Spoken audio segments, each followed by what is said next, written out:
सच बात यह है कि नरेंद्र मोदी के आने से, उनके प्रधानमंत्री बनने से हिंदुओं का स्वाभिमान जागा है। और हिंदुओं का जो स्वाभिमान जागा है ये कोई छोटी बात नहीं है। हम तो सच बात यह है, हमने सार्वजनिक रूप से कई बार ये बात कही है कि हम एंटी मोदी नहीं हैं, बल्कि मोदी के प्रशंसक हैं। और इसलिए प्रशंसक हैं क्योंकि इतना हिम्मती और हिंदुओं के पक्ष में दृढ़ता के साथ खड़ा रहने वाला कौन सा दूसरा प्रधानमंत्री अभी तक आजाद भारत में हुआ है, बताओ ना। अच्छे अच्छे प्रधानमंत्री हो गए, हम किसी की आलोचना नहीं कर रहे हैं, उन सब की अपनी अपनी विशेषताएं थी, लेकिन हिंदू भावना को समर्थन देने वाला, हिंदू स्वाभिमान को, हिंदू के आत्मबल को बढ़ाने वाला ये तो पहला ही प्रधानमंत्री है ना। और हम एक हिंदू होने के नाते एंटी कैसी बात करते हैं। आप लोगों को तो केवल यही धुन है,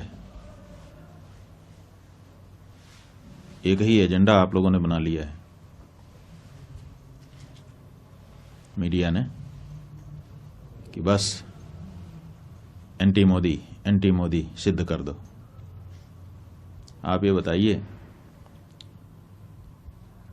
कि जब इन्हीं प्रधानमंत्री के द्वारा, इन्हीं के गृह मंत्री के द्वारा धारा 370 समाप्त की गई, क्या उसका स्वागत हमने नहीं किया? नागरिकता कानून लाया गया, क्या उसके बारे में हम लोगों ने अच्छा नहीं कहा? समान नागरिक संहिता की जब बात की जाती है तो अपनी जो हमारी धार्मिक चिंताएं हैं उनको व्यक्त करते हुए क्या हम उसका स्वागत नहीं करते हैं? प्रधानमंत्री जी ने स्वच्छता का अभियान देश में चलाया, क्या हम लोगों ने उसमें कोई बाधा डाली? क्या उसकी सार्वजनिक प्रशंसा नहीं की गई?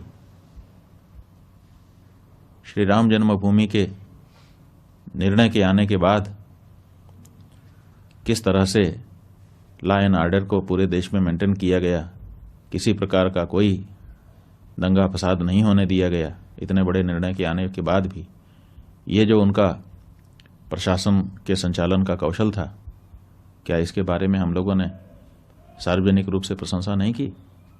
जो हिंदू होने के नाते हिंदू भावना को जब बल मिलता है तो स्वाभाविक रूप से प्रसन्नता होती है, और ये काम नरेंद्र मोदी जी कर रहे हैं। सुनकर